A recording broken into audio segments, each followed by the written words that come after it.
tech issues, let me know. Don't forget to get my free training and join us beneath. So oil, interesting chart, and I'm usually very accurate on oil. It's heavily sentiment driven. You can read between the lines really easily. I mean, if you're trading a currency, let's say you're trading the US dollar, and you get GDP, non-farm payrolls, employment, wages, everything in between, it's just going to be difficult to put it all together. When you're gauging sentiment, it's a good idea to do it as a summary and not individual news events. Okay? Now, what you have seen is a subduing of the price of oil. Now, there are a lot of people in many places in the world, particularly Russia and Saudi Arabia, who don't like the prices of oil to be low. Okay? Because when they're lower, they make less money, believe it or not. Okay? Now, what you can see here, and I'll just zoom in a lot, is various areas of rejection to the downside. So this is obviously a very sensitive area for price, all right? Because you're hitting on it and price is bouncing away. Now, these kind of things only last so long. And you also saw the same thing here, which is probably why it's happening again now, okay? Once you hit this area so many times, you've really got to ask yourself, particularly, is there strength to the upside? Every single push is neglected. Every single push is pushed lower. Clearly, the sentiment is pulling it down.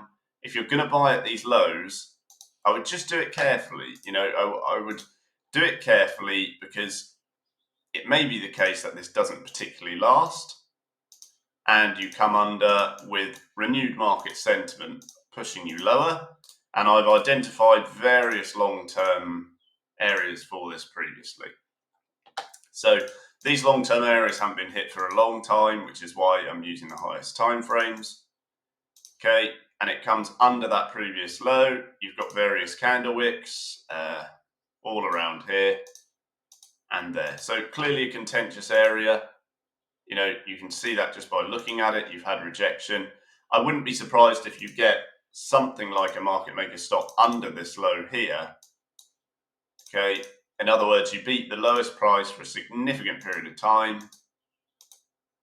and you come slightly under it, you touch on your key MA there. That would be ideal for long scale-ins nearer $62 if you're a risk-averse long trader. If you're not, you could be buying it now, but I'd do it very lightly because, like I said, doesn't look awfully promising, does it?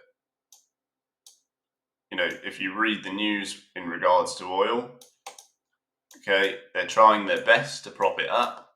It's not working. Okay, you do have lumps of support here across the board, which is probably going to provide a shield for that, like it has already. The reason why you haven't fallen straight through this is probably exactly because of that. It's in the way, it's lumpy.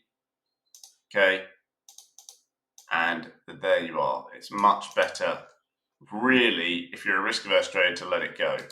If you're looking short and you want to short in line with that renewed market sentiment to the south side, then really you're going to need a more radical movement to the upside. Okay, that would bring you in line with early price action levels around here. Okay, so I'm not short unless you can get to this point.